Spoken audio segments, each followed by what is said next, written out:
আগামী 1 জুন বারাসাতে ভোট, তার আগে প্রচারে শাসক বিরোধী সব পক্ষ। বেকারত্ব থেকে দুর্নীতি, প্রচারে বেরিয়ে সুর চড়িয়েছে বারাসাতের বিজেপি প্রার্থী স্বপন মজুমদার। তৃণমূল প্রার্থী কাকলি ঘোষ দস্তিদারের সঙ্গে প্রতিদ্বন্দ্বিতা করবেন তিনি।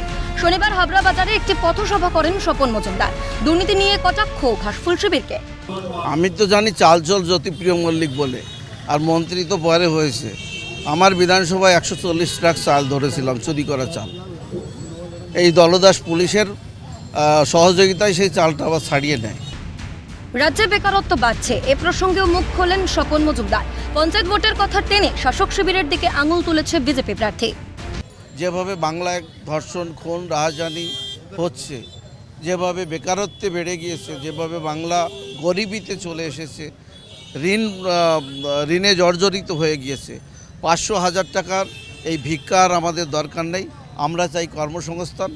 যারা ভেবেছেন আমরা পঞ্চায়েতে দাঁড়িয়ে পৌরসভায় দাঁড়িয়ে দিতে আমরা চেয়ারম্যান হয়েছি, কাউন্সিলর হয়েছি, বড় পণ্ডিত হয়ে পড়েছি, তাদের উদ্দেশ্য বলি, জনগণের ভোটের দ্বারা আপনারা জিতে আসেননি। এই হাবড়ায় কিভাবে অনিয়ম হয়েছে আমরা জানি, এই হাবড়ায় কিভাবে পৌরসভায় রিক্রুটমেন্টে অনিয়ম হয়েছে তাও জানি।